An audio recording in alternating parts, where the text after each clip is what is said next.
भारत माता की, भारत माता की। जो उत्साही साथी हैं उनसे मेरी भारत माता की, जो उत्साही साथी हैं उनसे मेरी प्रार्थना है, अगर आप बैठेंगे तो अच्छा होगा। आपका ये उत्साह, आपका प्यार मेरी सर आंखों पर, कृपा करके बैठिए।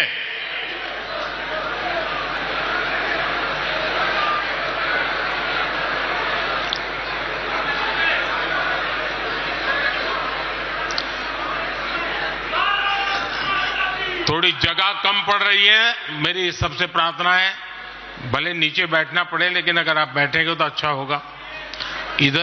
इधर से मेरे साथियों से आग्रह है, आप यहां सुनाई देता है मेरी बात?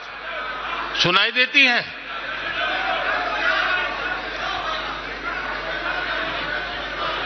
जरा प्रबंधक उस तरफ देखे भाई,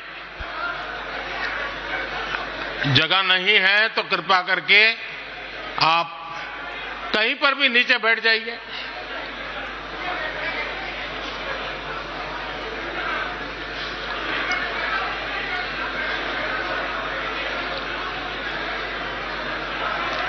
भारत माता की, भारत माता की।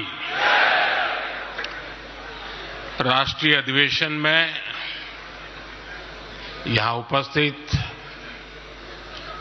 और देश के कोने कोने से जुड़े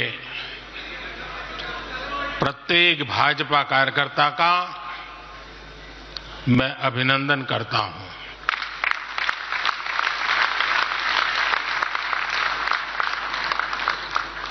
भाजपा का कार्यकर्ता साल के हर दिन 24 घंटे देश की सेवा के लिए कुछ न कुछ करता ही रहता है।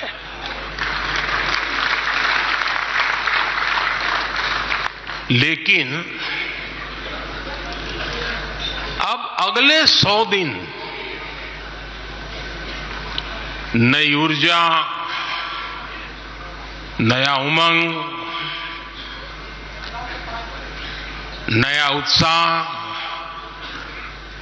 नया विश्वास, नए जोश के साथ काम करने का है। आज 18 फरवरी है और इस कालखंड में जो युवा 18 वर्ष के पड़ाव पर पहुंचे हैं वो देश की 18वीं लोकसभा का चुनाव करने वाले हैं।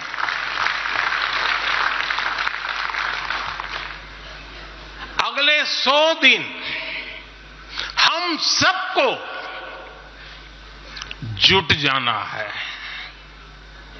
हर नए वोटर तक पहुंचना है, हर लाभार्थी तक पहुंचना है, हर वर्ग, हर समाज, हर पंथ, परंपरा, सब लोगों के पास पहुंचना है। हमें सबका विश्वास हासिल करना है। और जब सबका प्रयास होगा तो देश की सेवा के लिए सबसे ज्यादा सीटें भी बीजेपी को ही मिलेगी।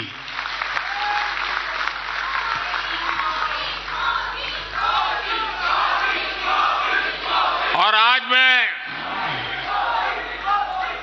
कल मुझे पदाधिकारियों के साथ बैठने का अवसर मिला, कल दोपहर से आप सबके साथ बैठने का अवसर मिला। मैं नड्डा जी को और उनकी पूरी टीम को और आप सबको बधाई देता हूं। जब मैं पदाधिकारियों की बैठक में साल भर के काम का रिपोर्टिंग सुन रहा था, मैं सचमुच में इतना प्रभावित हुआ कि भाजपा के कार्यकर्ता सत्ता में रहने के बावजूद भी समाज के लिए इतना करते हैं, दिन रात दौड़ते हैं, संकटों के बीच भी करते हैं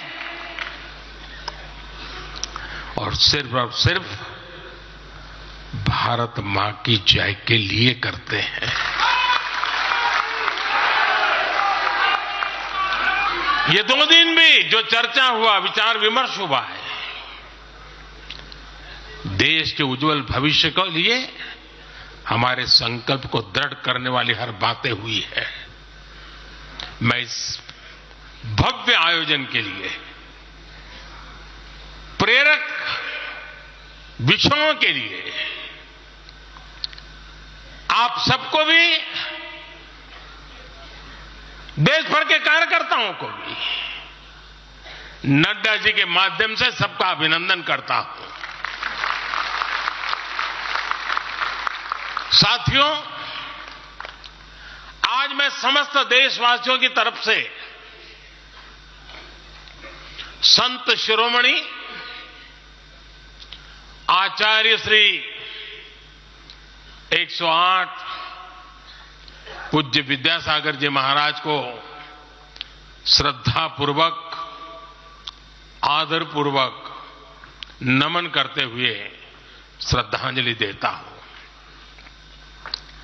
उनके संलेखन समाधिस्थ होने की सूचना मिलने के बाद उनके अनुयायी शोक में हैं, हम सभी शोक में हैं और मेरे लिए तो यह एक व्यक्तिगत क्षति जैसा है। वर्षों तक मुझे व्यक्तिगत रूप से अनेक बार उनसे मिलने का, उनके दर्शन करने का, उनके मार्गदर्शन प्राप्त करने का अवसर मिला है। कुछ ही महीने पहले ऐसा ही मन कर गया था, मेरे प्रवास कार्यक्रम को बदल करके बहुत सुबह सुबह मैं उनके पास पहुंच गया था। तब पता नहीं था कि मैं दोबारा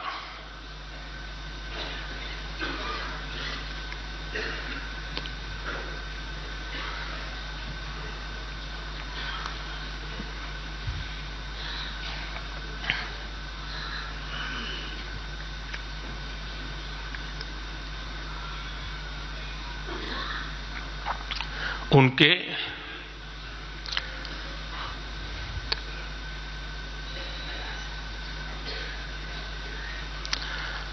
दर्शन नहीं कर पाऊंगा।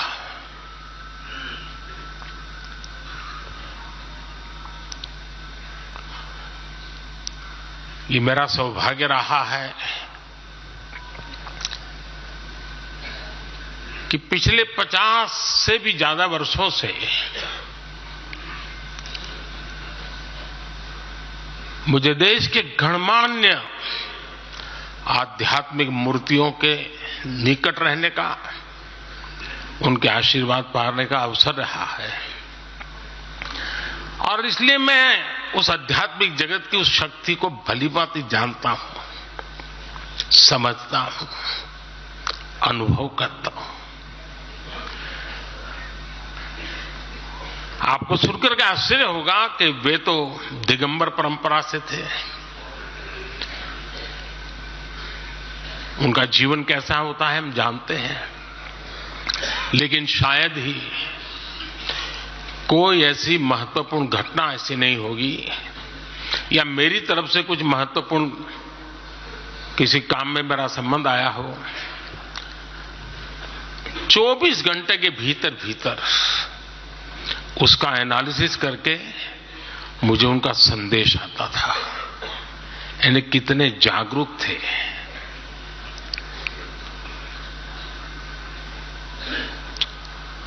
और अपनी विराट आध्यात्मिक यात्रा और उसके बाद भी वो हम सबको हमेशा प्रेरणा देते रहे हैं। जीवन भर उतनी सौम्यता के साथ उनका लोगों को मिलना, उन्होंने हमारे युवाओं को परंपराओं से जोड़ा, गरीबों तक शिक्षा और स्वास्थ्य की सुविधाएं पहुंचाई। उनका पूरा जीवन उस व्यक्ति के लिए प्रेरणा जैसा है जिसने गरीबों और वंचितों के लिए काम करने का संकल्प लिया है। आज जब भारत प्रगति के पथ पर आगे बढ़ रहा है, मुझे विश्वास है कि उनके सिद्धांत और उनका आशीर्वाद ऐसे ही भारत भूमि को प्रेरणा देता रहेंगे। साथियों, पिछले 10 वर्षों में भारत ने जो गति हासिल की है, बड़े लक्ष्यों को प्राप्त करने का जो हौसला पाया है, यह अभूतपूर्व है साथियों। और इसलिए नहीं कि मैं कह रहा हूं, दुनिया गाजे बाजे के साथ बोल रही है। भारत ने आज हर क्षेत्र में जो ऊंचाई हासिल की है, उसने हर देशवासी को एक बड़े संकल्प के साथ जोड़ दिया है। और ये संकल्प है विकसित भारत का। अब देश न छोटे सपने देख सकता है और देश न अब छोटे संकल्प ले सकता है। सपने भी विराट होंगे, संकल्प भी विराट होंगे। और ये हमारा सपना भी है, हम सबका संकल्प भी है कि हमें भारत को विकसित बनाना है। और इसमें अगले 5 वर्षों की बहुत बड़ी भूमिका होने जा रही है। अगले 5 साल में भारत को पहले से भी कई गुना तेजी से काम करना है।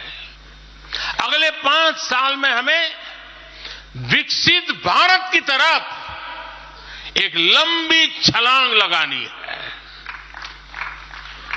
लेकिन भाई और बहनों, सारे लक्ष्यों की प्राप्ति के लिए पहली शर्त है सरकार में भाजपा की जोरदार वापसी।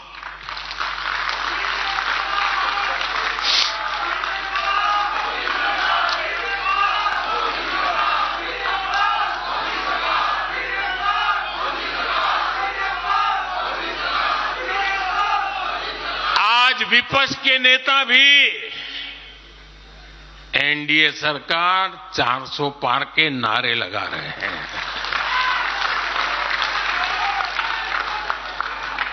और एनडीए को 400 पार कराने के लिए भाजपा को 370 का माइलस्टोन पार करना ही होगा।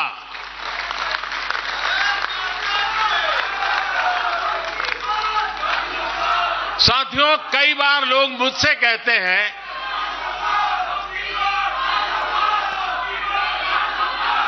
मुझे कहते रहते कि अरे मोदी जी, आपने इतना तो सब कुछ कर लिया, जो बड़े बड़े संकल्प आपने लिए वो तो पूरे कर लिए, अब क्यों इतनी भागदौड़ करनी। साथियों, पूरा देश मानता है 10 साल का बेदाग कार्यकाल और 25 करोड़ लोगों को गरीबी से बाहर निकालना ये सामान्य उपलब्धि नहीं है। पूरा देश मानता है हमने देश को महाघोटालों और आतंकी हमलों के खौफ से मुक्ति दिलाई है। पूरा देश मानता है हमने गरीब और मिडिल क्लास का जीवन बेहतर करने का प्रयास किया है। लेकिन जो लोग सोचते हैं कि अब बहुत हो गया, ऐसा सोचने वालों को मैं एक पुरानी घटना जरूर बताना चाहूंगा। एक बार एक बहुत बड़े नेता मुझे मिले, मेरे प्रधानमंत्री पद के दूसरे कार्यकाल पे। बोले, मोदी जी, प्रधानमंत्री बनना बहुत बड़ी बात है, आप बन गए। आपने इतने दशकों के संगठन का भी काम कर लिया, मुख्यमंत्री के रूप में भी इतना लंबा समय रह चुके, प्रधानमंत्री में भी दोबारा आ गए। अब इतना काम पा लिया है, अब तो थोड़ा बैठो, आराम करो, बहुत कर लिया। ये उन्होंने मुझे कहा था। उनकी वो भावना राजनीति के पुराने अनुभवों से थी। लेकिन साथियों, हम राजनीति के लिए नहीं, राष्ट्र नीति के लिए निकले हैं। हम तो छत्रपति शिवाजी महाराज को मानने वाले लोग हैं। जब छत्रपति शिवाजी महाराज का राज्याभिषेक हुआ तो उन्होंने ये नहीं किया कि अब तो छत्रपति बन गए, सत्ता मिल गई तो चलो उसका आनंद लो। उन्होंने अपना मिशन जारी रखा। ऐसे ही उनसे प्रेरणा लेकर के मैं अपने सुख वैभव के लिए जीने वाला व्यक्ति नहीं हूं। मैं बीजेपी सरकार का तीसरा टर्म सत्ता भोग के लिए नहीं मांग रहा हूं। मैं राष्ट्र का संकल्प लेकर निकला हुआ व्यक्ति हूं। अगर मैं अपने घर की ही चिंता करता तो आज करोड़ों गरीबों के घर नहीं बना पाता। मैं देश के करोड़ों बच्चों के भविष्य के लिए जीता हूं, जागता हूं, जूझता रहता हूं। देश के करोड़ों युवाओं, करोड़ों बहनों बेटियों, करोड़ों गरीबों का सपना ही मोदी का संकल्प है।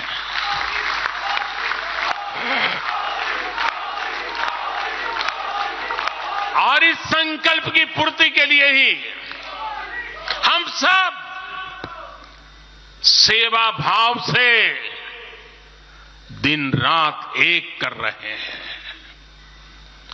10 वर्षों में हमने जो हासिल किया, साथियों, वो तो एक पड़ाव मात्र है। मंजिल तक पहुंचने का एक नया विश्वास है। अभी हमें देश के लिए, कोटि कोटि भारतीयों के लिए, हर भारतीय का जीवन को बदलने के लिए बहुत कुछ हासिल करने का सपने हैं, संकल्प है, और उसके लिए बहुत से निर्णय भी बाकी है। साथियों, आज भाजपा युवा शक्ति, नारी शक्ति, गरीब और किसान की शक्ति को विकसित भारत के निर्माण की शक्ति बना रहा है। पहले लोगों को लगता था कि सरकारें बदलती हैं, व्यवस्था नहीं बदलती। हमने सच्चे अर्थ में सामाजिक न्याय की भावना से हर व्यवस्था को पुरानी सोच, पुरानी अप्रोच से बाहर निकाला है। जिनको किसी ने नहीं पूछा, हमने उन्हें पूछा है। इतना ही नहीं, हमने उसको पूजा है। आदिवासियों में भी सबसे पिछड़ी जनजातियों को पहले किसी ने नहीं पूछा, हमने उनके लिए पीएम जनमन योजना बनाई। लाखों विश्वकर्मा परिवारों को किसी ने नहीं पूछा, हमने उनके लिए पीएम विश्वकर्मा योजना बनाई। रेहड़ी ठेले फुटपाथ पर काम करने वाले लाखों साथियों के बारे में किसी ने नहीं सोचा, हमने उनके लिए पीएम स्वनिधि योजना बनाई। साथियों, पहले की सरकारों ने महिलाओं के हितों की, उनके जीवन में आ रही परेशानियों की भी कभी चिंता नहीं की। हमारे यहां बेटियों को गर्भ में ही मार डालने की कितनी विराट समस्या थी। हमने इसके लिए सामाजिक चेतना, साथ साथ कड़े कानून दोनों का सहारा लिया। पहली बार देश में बेटी बचाओ बेटी पढ़ाओ जैसा एक जन आंदोलन चला, जिसका एक बहुत ही सार्थक प्रभाव हुआ। हमने बालिकाओं के, महिलाओं के पोषण पर विशेष बल दिया। हमने पोषण अभियान चलाया ताकि गर्भवती महिलाओं को उचित मदद मिल सके। स्वस्थ महिला ही स्वस्थ संतान को जन्म दे सकती है। गर्भ के समय महिलाओं को उचित पोषण मिले, इसके लिए मातृ वंदना योजना के तहत 3.25 करोड़ से अधिक बहनों को सीधी मदद दी। हमने सुरक्षित मातृत्व अभियान के तहत लगभग 5 करोड़ गर्भवती महिलाओं को हेल्थ चेकअप किया। प्रयास यही था कि माता और शिशु दोनों के जीवन पर पहले जो खतरे रहते थे उन्हें कम किया जा सके। 2014 से पहले महिला सुरक्षा को लेकर कितनी चिंताएं होती थी। हर कोई चिंतित रहता था। हमने रेप, बलात्कार ऐसे अपराधों को, संगीन अपराधों में फांसी की सजा सुनिश्चित की। ऐसे मामलों का तेजी से निपटारा हो, इसके लिए भी विशेष व्यवस्थाएं बनाई। साथियों, मैं देश का पहला प्रधानमंत्री हूं जिसने शौचालय जैसे विषय को लाल किले से उठाया। मैं देश का पहला प्रधानमंत्री हूं जिसने महिलाओं के खिलाफ अपशब्दों पर लाल किले से नाराजगी व्यक्त की थी। नारी गरिमा, नारी सम्मान हमारे लिए सर्वोपरि है। मुझे गर्व है कि पिछले 10 वर्षों में भाजपा सरकार ने महिलाओं का जीवन आसान बनाने के लिए अनेक कदम उठाए हैं। हमने 10 करोड़ उज्ज्वला गैस कनेक्शन दिया। हमने 4 करोड़ घर बनवाए, जिनमें 3 करोड़ से ज्यादा घर महिलाओं के नाम रजिस्टर हुए। हमने महिलाओं के नाम 3 करोड़ से ज्यादा घर रजिस्टर करवाकर उनको घर की मालकिन बनाया। हमने 10 करोड़ परिवारों की बहनों को पहली बार नल से जल दिया। हमने 12 करोड़ परिवारों की बहनों को टॉयलेट दिया। और टॉयलेट वो 4 दीवारी नहीं है, इज्जत घर है। हमने 1 रुपए में सुविधा सैनिटरी पैड्स की योजना शुरू की। हमने 25 करोड़ से ज्यादा महिलाओं के बैंक अकाउंट खोले। हमने 30 करोड़ से अधिक मुद्रा लोन महिला लाभार्थियों को दिए। साथियों, बहनों को आर्थिक रूप से सशक्त करने के लिए, बेटियों को नौकरी करने में आसानी हो, इसके लिए हमने अनेक कदम उठाए। हमने सेल्फ हेल्प ग्रुप से 10 करोड़ बहनों को जोड़ा। हमने 1 करोड़ बहनों को लखपति दीदी बनाया। खादी को जो फिर से नया जीवन मिला है, उसका फायदा भी सबसे अधिक गांव की बहनों को ही हुआ है। हमने प्रेगनेंसी लीव को बढ़ाकर 26 हफ्ते किया। पहले फैक्ट्रियों में या दूसरी जगहों पर महिलाओं को नाइट शिफ्ट में काम करने के लिए अनेक अड़चनें थी। हमने श्रम कानूनों में सुधार करके उनको भी दूर किया। हमने पैरामिलिट्री फोर्सेस में महिलाओं की भर्ती 2 गुने से अधिक की। हमने सेनाओं के अग्रणी मोर्चों में महिलाओं की तैनाती को सुनिश्चित किया। हमने सैनिक स्कूलों और मिलिट्री एकेडमी के दरवाजे बेटियों के लिए खोल दिए। साथियों, इस बार 26 जनवरी को कर्तव्य पथ भारत की नारी शक्ति से पूरे देश को प्रेरणा दे रहा था। साथियों, आने वाले समय में हमारी माताओं, बहनों, बेटियों के लिए अवसर ही अवसर आने वाले हैं। मिशन शक्ति से देश में नारी शक्ति की सुरक्षा और सशक्तिकरण का संपूर्ण इकोसिस्टम बनेगा। अब 15,000 महिला सेल्फ हेल्प ग्रुप को ड्रोन मिलेंगे। ड्रोन दीदी खेती में वैज्ञानिकता और आधुनिकता लाएगी। अब देश में 3 करोड़ महिलाएं लखपति दीदी बनाई जाएगी। पीएम विश्वकर्मा योजना से परंपरागत कला और शिल्प से जुड़ी बहनें सशक्त होगी।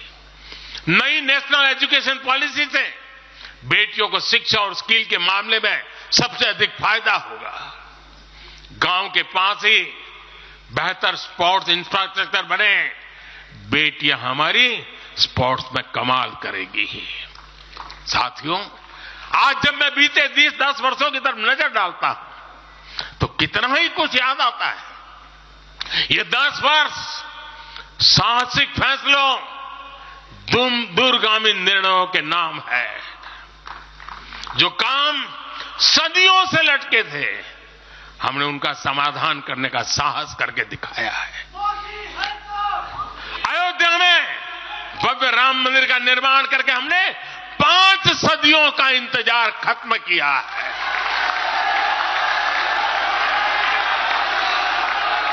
गुजरात के पावागढ़ में 500 साल बाद धर्म ध्वजा फहराई गई है। 7 दशक बाद हमने करतारपुर साहब राहदारी खोली है। 7 दशक के इंतजार बाद देश को आर्टिकल 370 से मुक्ति मिली है। लगभग 6 दशक बाद राजपथ कर्तव्य पथ के नए स्वरूप में सामने आया है। 4 दशक बाद आखिरकार 1 रैंक 1 पेंशन की मांग पूरी हुई है। 3 दशक बाद आखिरकार देश को नई राष्ट्रीय शिक्षा नीति मिली है। 3 दशक बाद आखिरकार लोकसभा और विधानसभा में महिलाओं को आरक्षण मिला है। 3 तलाक की बुराई के लिए विरुद्ध कड़ा कानून बनाने का साहस भी हमने दिखाया है। दशकों से नए संसद भवन की जरूरत महसूस हो रही थी, उसे हमने ही पूरा किया। यह प्रत्येक भाजपा कार्यकर्ता का सौभाग्य है कि वैसी अनेक सिद्धियों का निमित्त बन सके।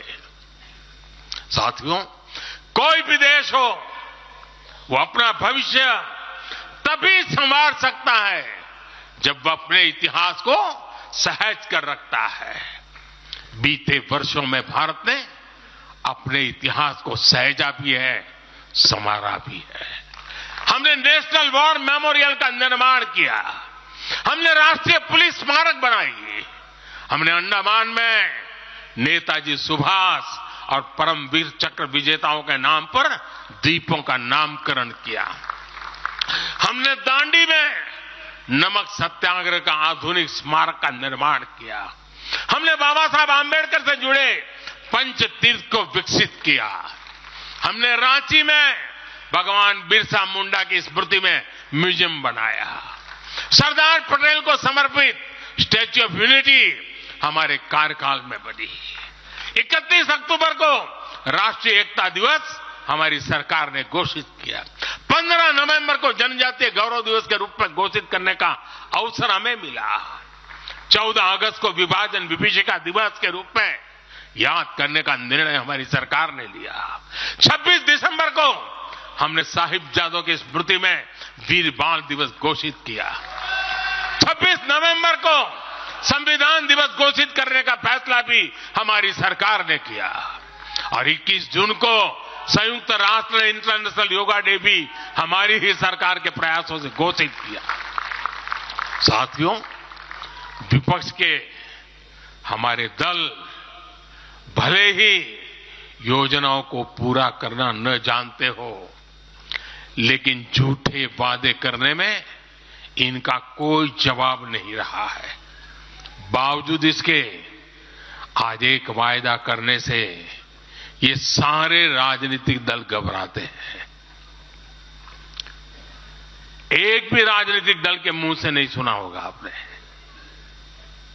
जो वायदा हम कर रहे हैं ना, इसका जिक्र तक करने का उनमें सामर्थ्य नहीं है।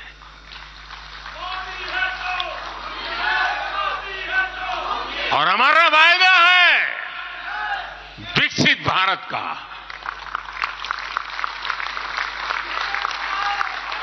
इन लोगों ने स्वीकार कर लिया है कि लोग भारत को विकसित नहीं बना सकते। सिर्फ और सिर्फ बीजेपी ही ऐसी पार्टी है, एनडीए ही ऐसा एक गठ है जिसने इसका सपना देखा है। हम मिशन मोड पर भारत को 2047 तक देश जब आजादी के 100 साल मनाएगा, हम भारत को विकसित देश बनाने के लिए काम कर रहे हैं। हमने तीसरे टर्म में भारत को दुनिया की तीसरी बड़ी आर्थिक ताकत बनाने का संकल्प लिया है, और ये मोदी की गारंटी है।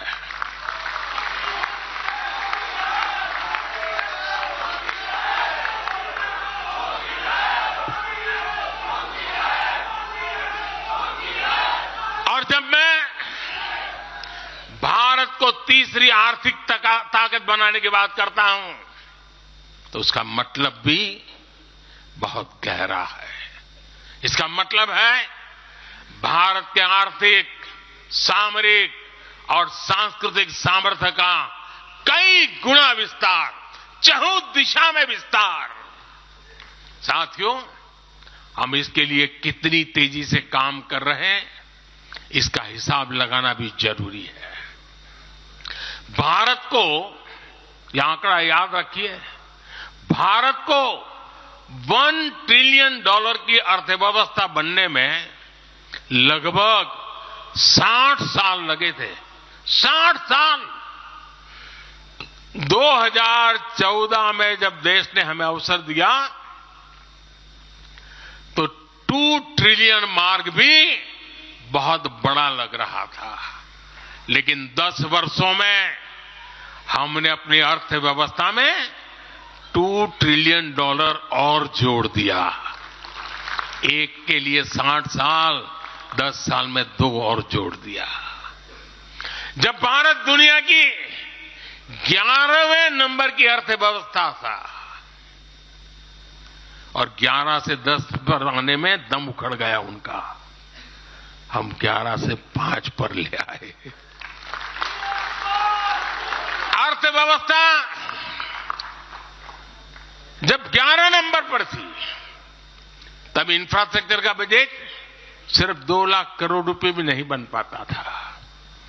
आज भारत 5वें नंबर की अर्थव्यवस्था है, तो भारत का इंफ्रा बजट 11 लाख करोड़ को पार कर चुका है। इसी वजह से आज गरीबों को 1 करोड़ों घर बन रहे हैं।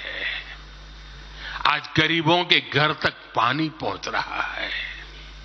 आज देश में रिकॉर्ड मेडिकल कॉलेज, अस्पताल, यूनिवर्सिटीज बन रहे हैं। गांव तक की सड़कें बन रही हैं।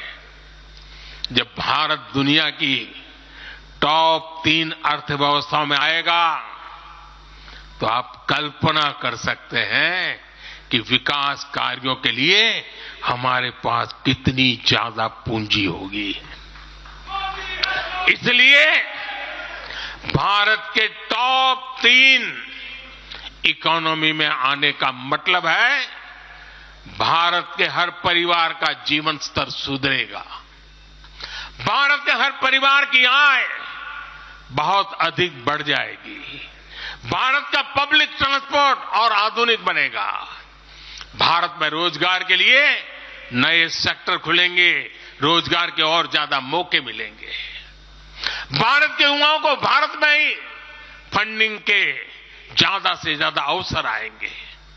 भारत की महिलाओं को हर मोर्चे पर आगे बढ़कर नेतृत्व करने का मौका मिलेगा। हमारे किसान लेटेस्ट टेक्नोलॉजी से जुड़कर काम करेंगे,